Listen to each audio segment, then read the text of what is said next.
What is inside position? Jiu-Jitsu as a whole is one big grip fight where the battle revolves around taking and preventing inside position. Inside position is your torso as well as everything above your knees, above your elbows, and below your chin.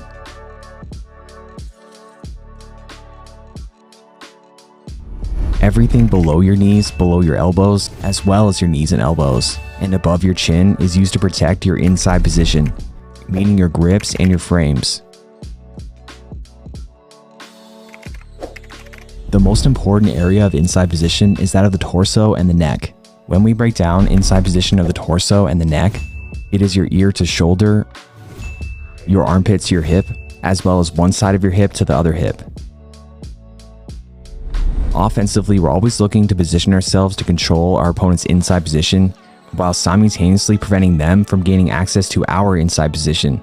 Every submission and dominant control in Jiu-Jitsu requires inside position. If you're able to effectively control the space on your opponent, then you control them.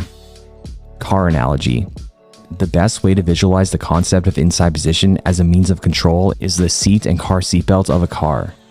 Why is a car seatbelt so effective? Because the shoulder strap controls the inside space between your ear and your shoulder and the space between your armpit and your hip. And the waist strap controls hip to hip.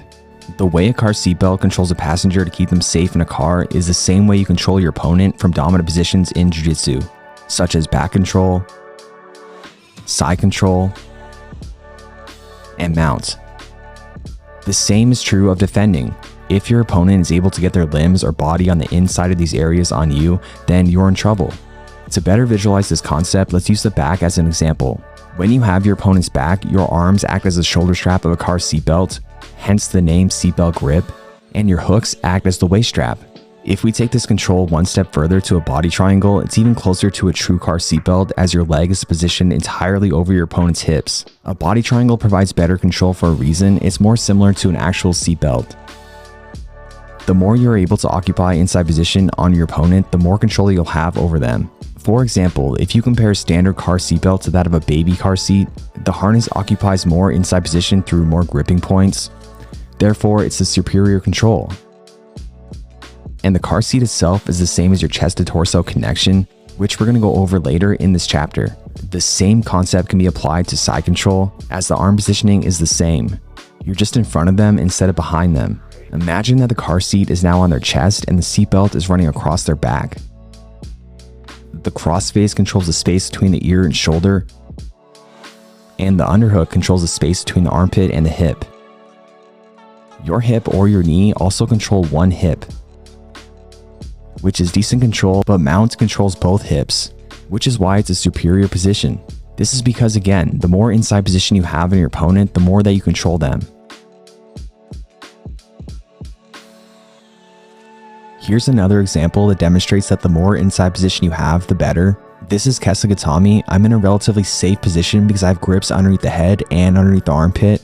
But here my opponent only has my head, he's not underneath my armpit, making his Kesa Gatame much weaker, and I'm able to escape using my underhook.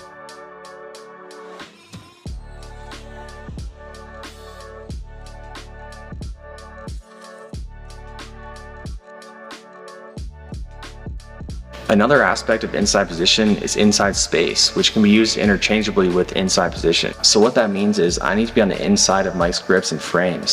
So from here, if I'm on the inside, I can shoot towards his inside position and take him down, and he can't shoot on mine if he has outside position. So if he's here, I can still frame against him if he goes to shoot, because I have inside position, he can't get there. But again, I'm here, I have inside position, now I can shoot on him and start taking him down. So the inside space is really important to understand as well. So let's look at it from the grounded position. So for example, in half guard, I don't want Mike's grips on the inside. I want my grips on the inside. So here I can block him from grabbing my head because I'm on the inside. If I'm on the outside, if I'm here, it gives him access to my head. Or for example, if I'm passing, if Mike gets his knee on the inside and my arm is on the outside, I lack the inside position space. So from here, I'd want to work to get my arm on the inside so I can take more inside position.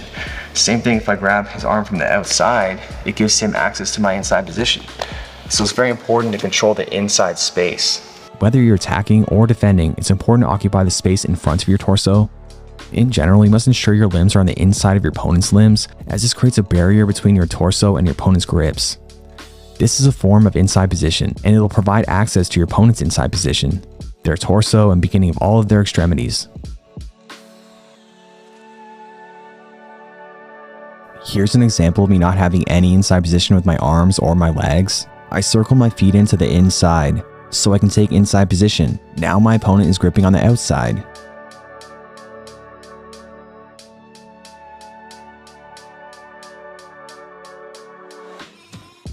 In this situation, in my guard, my opponent is controlling the space in front of my torso. My arms are on the outside of his. He has inside position on me with his arms. He's controlling the inside space in front of my torso. His right leg is on the inside of my legs, therefore it also has inside position. His left leg is on the outside, therefore he doesn't have inside position with that leg. To pass, it's okay to have outside position with one leg because we generally pass to the outside. My right leg is gripping on the inside of his, therefore I have inside position with that leg. Although my left leg is coming from the outside, my knee is connected to his torso, therefore I have inside position with it. When he pushes my leg to the outside, that leg no longer has any inside position. Now the only inside position I have is with my right leg. I risk getting passed because I don't have very much inside position. How inside position applies to submissions. The importance of inside position doesn't end at control, it also applies to submissions. All chokes require you to gain access to the space between your opponent's ear and shoulder. And many, like the Darce and Triangle, require you to also control the space between their armpit and the hip.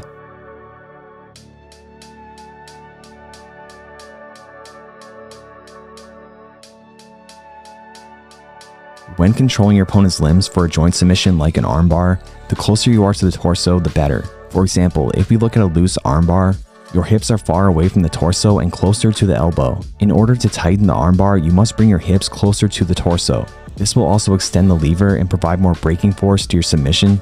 This concept of inside position and control can be applied to literally every submission. For example, if you look at leg entanglements, the way to escape is by clearing the knee line, which is forcing your opponent's hips further away from your torso.